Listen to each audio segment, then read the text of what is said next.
Hello and welcome to this English episode of the Dutch Reenactor. As announced, we have a special episode in English because today we have Christoph in our episode. Hello. This is Christoph, yes. And Christoph is one of the real German members of our unit. And today we are going to talk about his ancestors in the Wehrmacht. So, first of all, for the people who don't know me, my name is Rafael, and you can find me on the left side of the screen. And on the right side of the screen, you find a picture of Christoph, where we can usually find Bjorn. But Bjorn is not here today. But in the coming episodes, he will, of course, be back. So, the disclaimer for this episode in English, we always start the episode with a disclaimer. And that is, in this podcast, we distance ourselves from any association with fascism or similar organizations. And in this podcast, we only proclaim our own opinions and not that of our unit. And with that being said, we can start off with Christoph, because I'm sure that a lot of people are curious to hear about you, Christoph. So tell us about yourself. Who are you? Yeah, hi, my name is Christoph. I'm in my early 30s. I live in Germany, as Raphael already told you. I have a girlfriend, no children yet, and I work in a casual office job. Yeah, and I will try to stutter something together with my bad English, but I will try. Um, Yes, our English is not our first language, of course. yeah. So we have to do with the things we learn, but it won't be perfect. That's for sure. Yeah, but I want to learn Dutch too because it's much easier for me to work in a Dutch group and to be able to speak Dutch myself. But thanks to Corona, I didn't get the possibility because all the language schools here are closed right now, and maybe I will try myself who is Dutch after that stuff is over. Yeah, it would be nice for you to talk Dutch, but of course, don't forget your German because that's Yeah. what the hobby is all about, of course. Actually, we should learn German, right? Yeah, Bah, we try to do that. for the hobby, of course. Yeah, we try that, but we can't do the podcast in German because my German is not good enough. Yeah. But anyway, as a German, how did you come to join in the first place the hobby, and why a Dutch group? Okay. How did it come to this? Okay, let me start. I am doing reenactment for many years now. I started when I was around 16 years old, and history always fascinated me. I started with early medieval impression. I do Eastern Europe, Slavic impression. Then I do American Civil War. I do a Union soldier there, and a little bit of World War One, U.S. Marines too.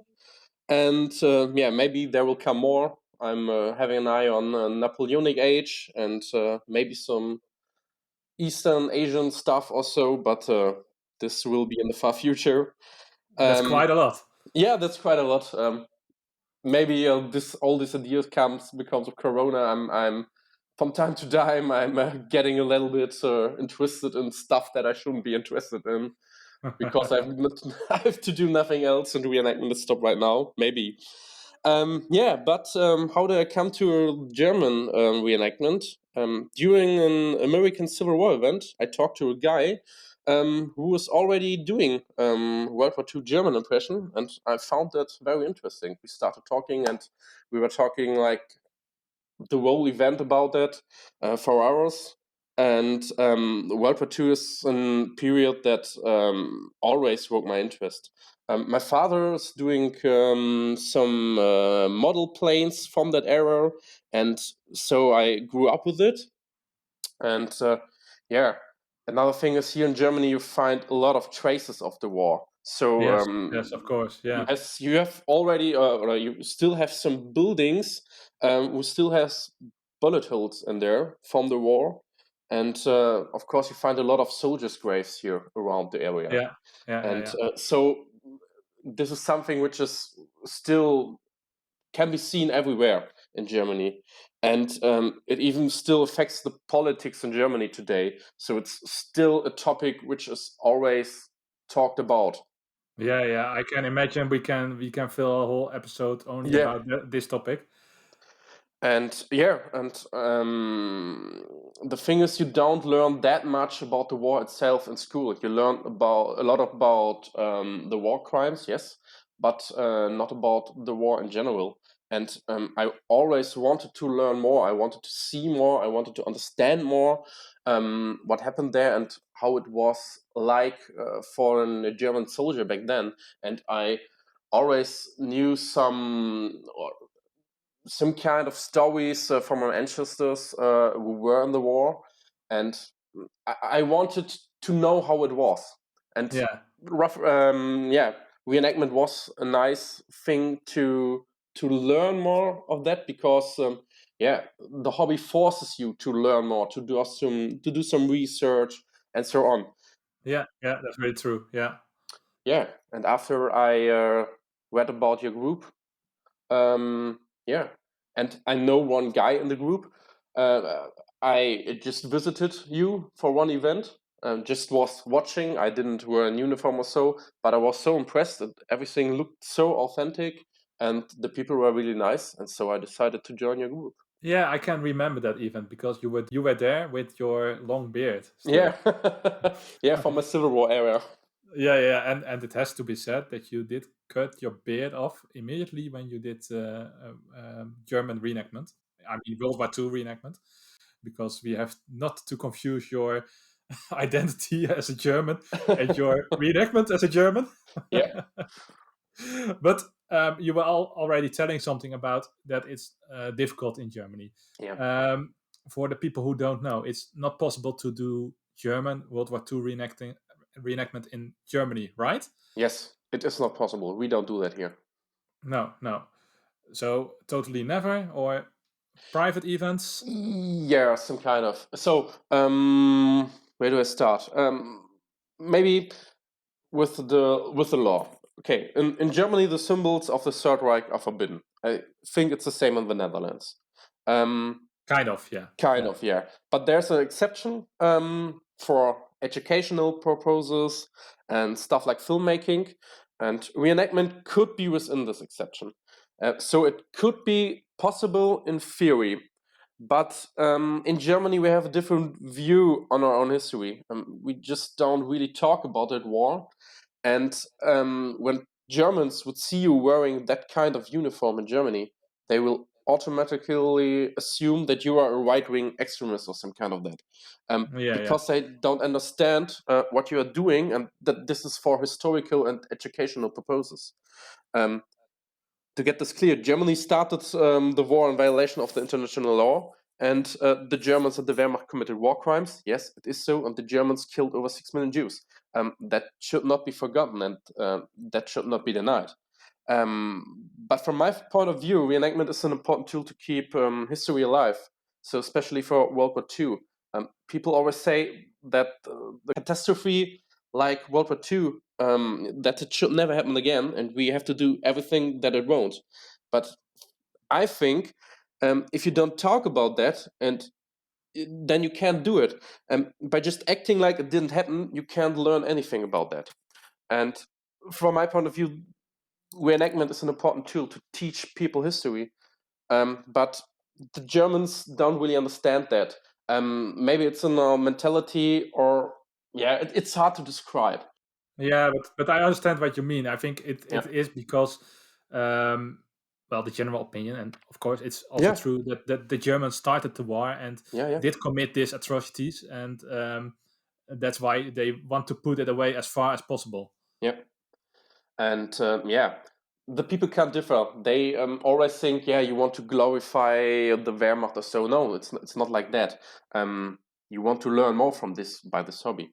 Yeah, yeah, But there is some kind of events in Germany. On the one hand, you have some private events which are on private ground, which are not possible to join for the public.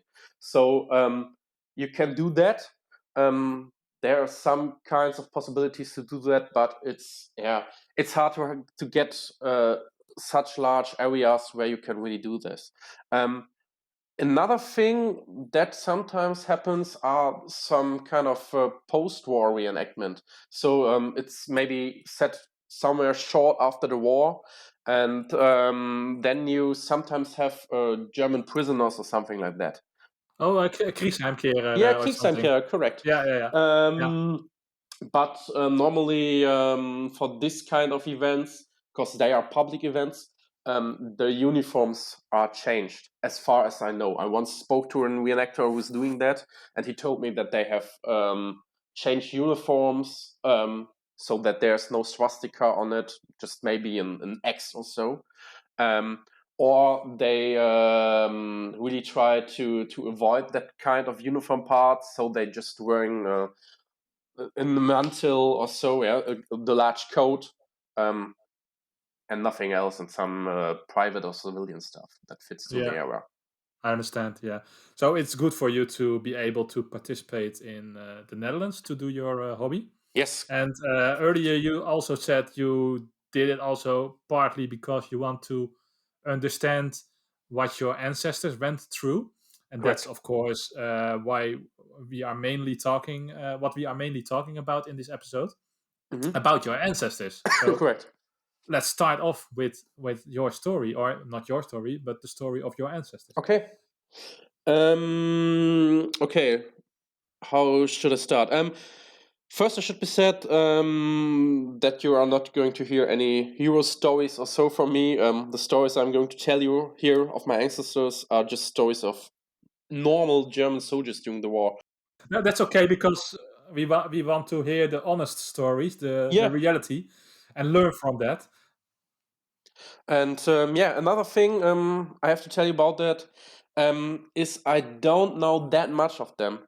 All that I know about them are most of the time second-hand stories of their children, and no one could know more about that who is still alive. So there was not no of my ancestors, of my family living, who knows these stories from first hand. Okay, and is this because your ancestors and the German people in general had difficulties talking about the war?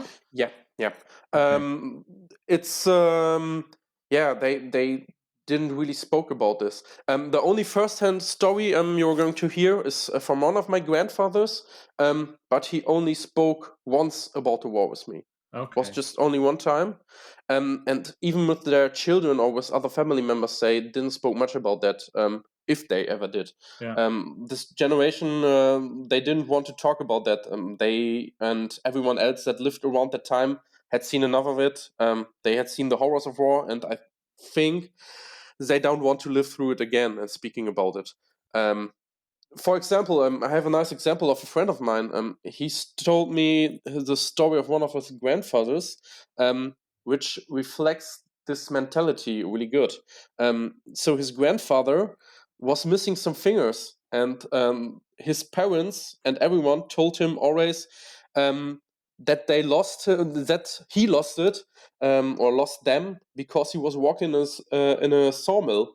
And later, he found out that his grandfather never worked in a sawmill. His grandfather, he fought in Stalingrad and lost some fingers Oh, because they were really? frozen off. Yeah, Yeah. Okay. That's how deep this goes, that they don't yeah, want to talk about it. correct, That's a pity, because these stories then got lost because correct, they didn't want to tell about it. correct. I think a lot of stories get lost. And I don't blame them, of course, because I know Yeah, why they didn't tell about it. But it's just a pity that they didn't tell about it. But anyway, about your grandfather, you said. Can you tell more about him? Can you tell the things you yeah, found out about him yeah. I will tell you, but maybe I would like to start with or we can start with my mother's part of the family. before you start? We also have some pictures we will show in the video. Oh, Um, nice. I can't tell in front of the actual editing where they will be put, but to the listeners, I want to tell, just keep an eye on the video so you get some original pictures of the story Christoph tells you. Okay. So, first I want to talk about my mother's part of the family. There we will talk about my grandfather and his older brother Aloys. And later we will talk about my father's part of the family. And there we will talk about my grandma's father and my other grandma and my grandfather's father. Okay, so how many people in total are these? 4 people. 4 Four people. people. Okay. Okay, and I guess we will start with Aloys. He is the oldest brother of my grandfather, and if the editing works, you will see now some pictures of him because he did take a lot of pictures from the war, and there are also some pictures of him in uniform. Oh yeah. Yeah. So Aloys or Alvis, he was called Alvis by his friends and his family. It's maybe the shorter version of Aloys.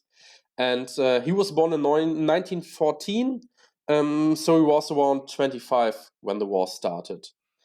And yeah, as I told you before, we have a lot of pictures of Alvis showing him in this uniform, so you can get a picture of him.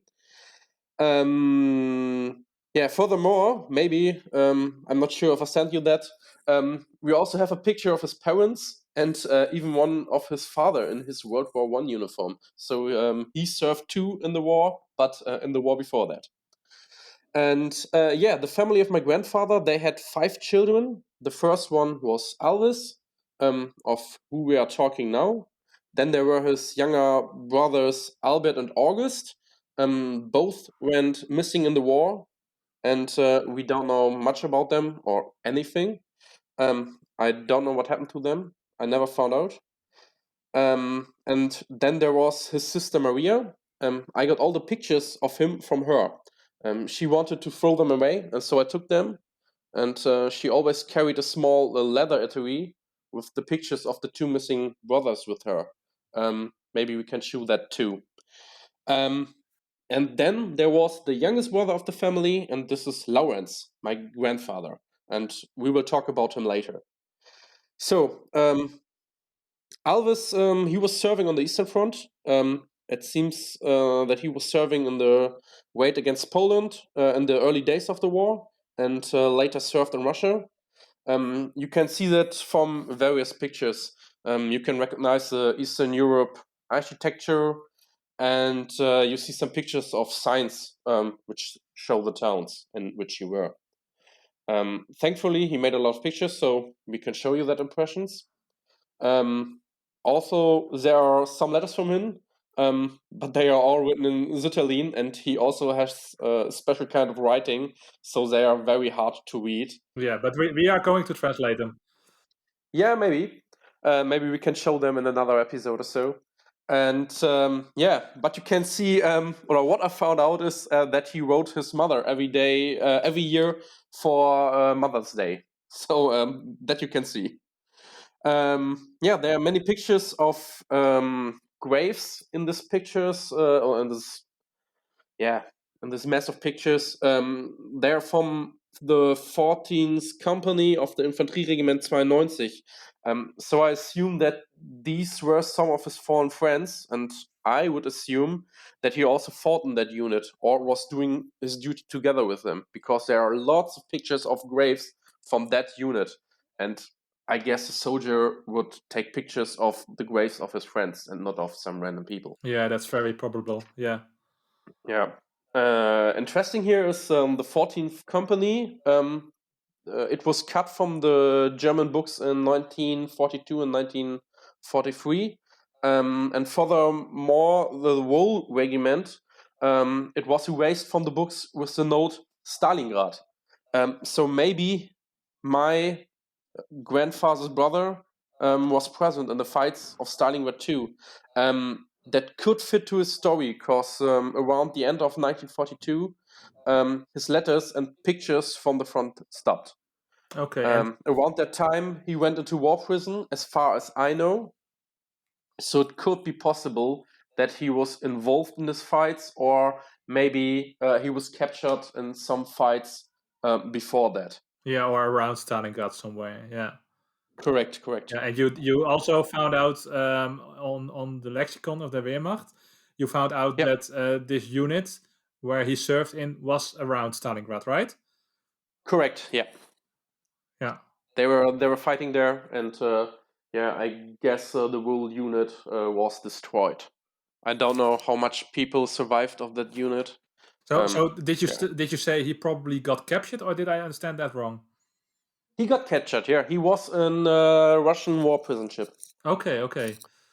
and yeah, he went into war prison, and he survived the war and returned from prison. My mother and my father, they also knew him, because he was always there in some family celebrations and so on. They told me that he was a very handsome and friendly person, and nearly everybody liked him. But they also told me that he never spoke about the war, Okay. not even a single word. Yeah. So there's not much known about that. No, Um, that's the yeah, reason and that you don't know anything more about this. correct. There's just another small thing I know or I got here is when I got his old pictures from his sister. There was also a small box in there when she gave it to me, and she didn't know what it was, and she wanted it to throw it away. And it was his Bundesverdienstkreuz. Whoa. It's a Federal Cross of Merit, so that's one of the highest what's it called medals in Germany you can receive. Yeah, the highest decoration in the Bundeswehr. Yeah, correct. Yeah. And I never found out where or why he got it. Would, well, Not sure about that. of course, we talked about this before we did this episode, and I'm thinking about it now. Could it be that he got this cross because this medal because he went into Russian captivity and survived Stalingrad or something? Could that be a possibility? Could be. I was always trying to get more information about that. Maybe I will call some official German administrations or so for it. Maybe I can find something out, but not sure about that. Okay. Well, let us know if you find out more, of course. Yeah, I will. But that's all I know about him. Yeah. Okay. So next story is of Laurenz. Laurenz, he was my grandfather. He was born in 1925. And this was the brother of Aloys, right? Correct, it's a brother of Aloys. Yeah. And my grandfather, he was 14 when the war started, and he must be around 20 when it ended. And he never spoke about the war too, except that one time. I still remember that. It was my birthday. I was around the mid-20s back then, I guess. And we were eating cake and drinking coffee with the family. And suddenly, out of nowhere, he started talking about this time in the war. And yeah, he was drawn in the army in the last months of the war, he told me. And he didn't take any pictures. So sadly, I can't show you any pictures of his wartime. But there's a picture of him which shows him, but not in uniform. So you can see what he looks like. Yeah, I will display that one. Yeah. Yeah. And he was serving in a field artillery unit with 10.5 centimeter howitzers. I will show a picture of that gun. Oh yeah, maybe we can show that. And he was serving on the Western Front, even some time in the last battles in the Netherlands. And then they retreated to Germany. And he spoke, one story he told me, he spoke of a troop transport to the front. His unit and others, they were brought to the front by train, and a fighter plane attacked that train, and they jumped out of the train. He landed in a trench, which probably saved him, and a lot of soldiers were killed in this attack, even some of his friends. Okay. So that was one of his most horrible impressions of the war.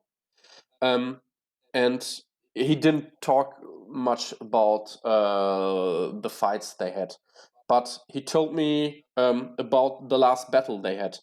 They were fighting with their artillery, and they were back in Germany. And his commanding officer told them to reduce the amount of fire. The officer said, that everything that they would fire towards the enemy, they will get back in double count or even more. And if they would keep firing that furious, they would not receive much mercy. And you can call it cowardice, or maybe he was just aware that the war was over and lost. Yeah, because what was the age of Laurenz at that time? Around 20. Okay, so he was still 19 or 20. quite young, and maybe the Yeah, officer was already older and seeing correct. where the war went at that point. Correct. I guess, yeah, it was the last days of the war, and this officer just wanted to save the young man who he was commanding, I guess. And I think that this man is the main reason my grandfather survived the war. And yeah, so when the first shells from the other side went down before their artillery position, they went to cover. And yeah, the officer commanded them to take cover in an air defense bunker in the town. Do you know where that was? No, he never told me. Okay. I can't tell you. I guess it must been in northern Germany, because they were fighting the British. Okay. And yeah, so they were taking cover in this air defense bunker in the town, and they were waiting there together with the civilian population. And after some time, the major of the town, he went out with his pistol in hand to see what was going on. Then the major returned with his pistol lost and told them, yeah, the Tommies here, they're waiting outside, the war's over. Okay. And yeah, they gave away their weapons, and he went into British war prison. But he told me about the time. He was treated well, he told me. The food was good. One time he told me he exchanged some cigarettes for food, but in general they were treated well. And yeah, he returned early from war prison ship, and after the war he started working in the new German army, the Bundeswehr, and yeah. there he was working as a mechanic. Okay. So repairing, I don't know what he was repairing. I guess it was planes, or I'm not sure about it. I have to ask my mother. She knows. Yeah.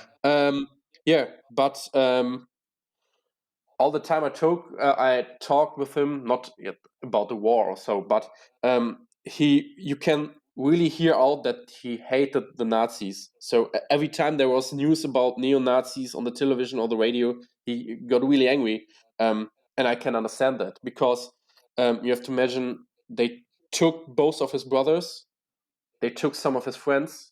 He lost nearly his childhood or the best years of his life, and I can understand that. This shows that it goes, of course, much deeper than what we would learn Correct. from the books. Yes, I mean, the personal stories also tell about, indeed, what you say, the brothers who are lost, stuff stuff like that. Yeah. Yeah, but however, there's one thing too he told me about the war, and that stuck with him.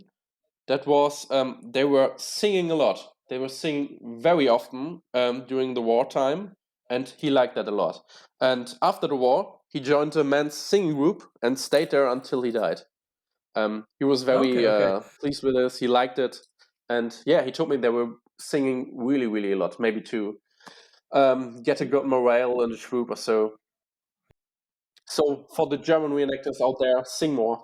Yes, indeed. This is something we already know, of course, but yes, it's true. We really have to sing a lot. Yeah. Yeah. It's part of the reenactment. Correct. Yeah, and that's the story of my grandfather. Okay, interesting. Really interesting. Yeah, and so I guess we will go to the next part of my family. Yes, so my please. father's side of the family. Yeah, go ahead. And we will talk about Alfons.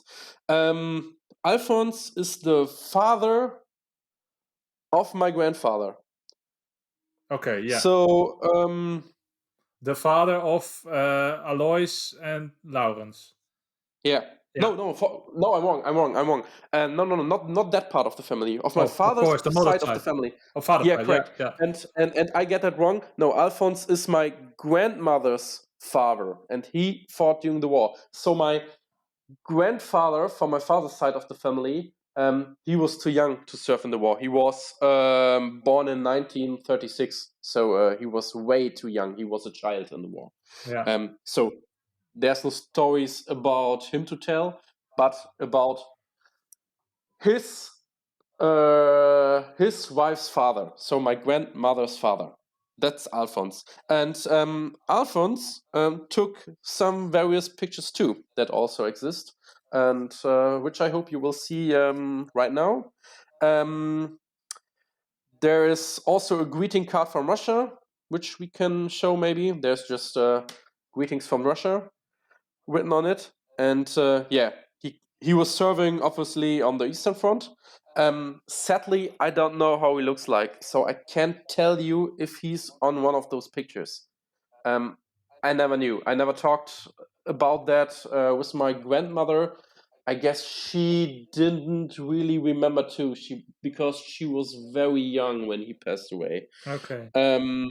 So maybe if someone on these pictures is reappearing quite often, it could be him. Did he pass away after the war or during the war? Yeah, he passed away after the war, but Okay. I will come to that. Yeah. So I don't know really much about him. I think, or I assume that he was serving in the Nachschub, so the supplies. Cause same story with Alvis. There are some pictures of graves of the Nachschub regiment, and he took a lot of pictures of different airports where he was serving on. So that could be possible that he was serving in the supplies. There are also some pictures of road signs. For example, there's a picture of Biersen, which is in Lithuania, and a picture showing a sign of Riga, which is in Latvia. So I suppose that this is where he has been. And he took some quite interesting pictures too. So you see, there's one picture of an Junkers 88, some pictures of U-52s, a picture of a shut down Russian plane, and a picture of a Messerschmitt 109 from a fighter ace, I get. Because, sadly, it's in poor quality, but I assume he took that picture when he was doing his duty on an airport, and the plane was just standing there. And what you can see is all the markings of the grounded enemy planes on the tail of this plane. So I guess it was a fighter ace who he just portrayed there, or his plane.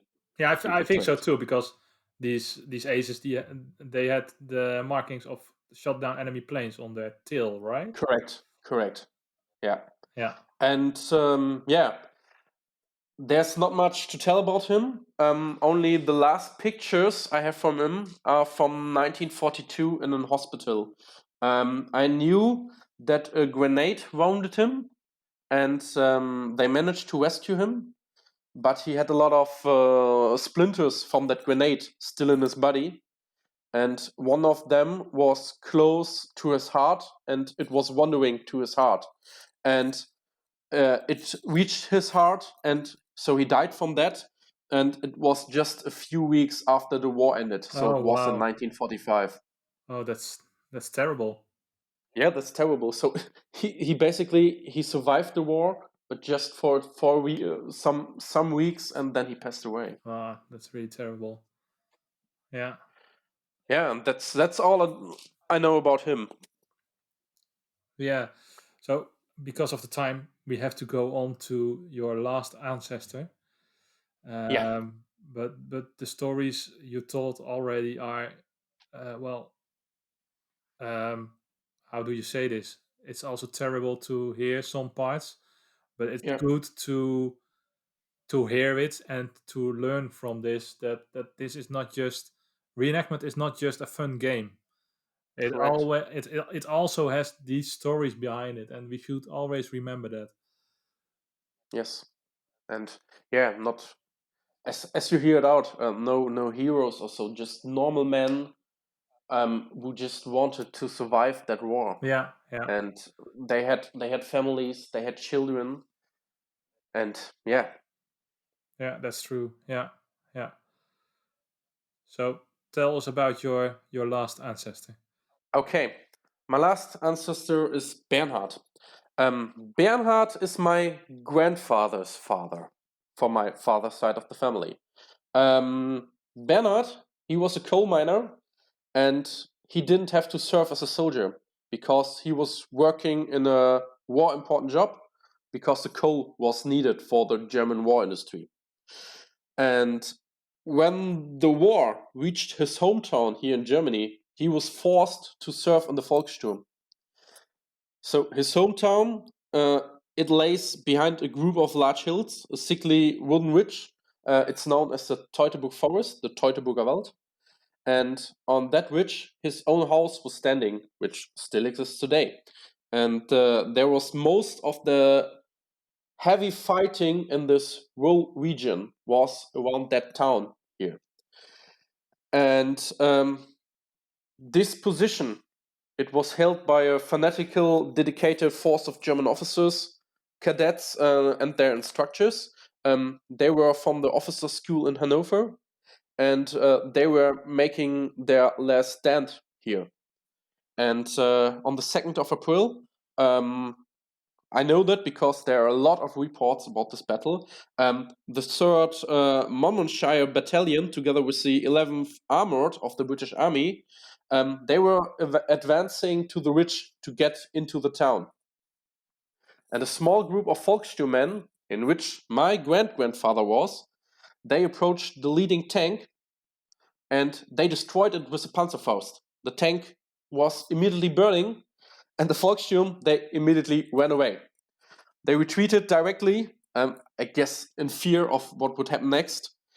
And he ran away too. He hid in a farm until the war was over.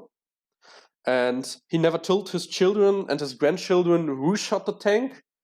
Maybe he was involved, I don't know. But he told them, yeah, I was there. We shot the tank. If he shot it or someone else is not clear.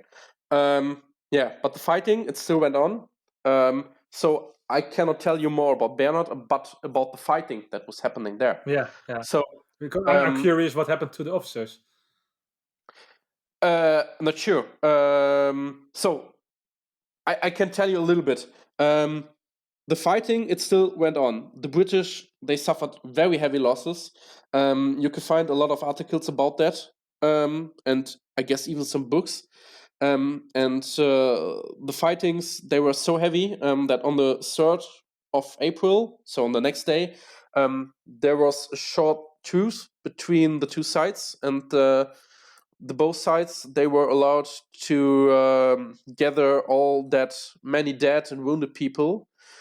And after that, the fighting carried on, and the fighting went on until the 8th of April. And the last German defense was broken by heavy artillery shelling by the British.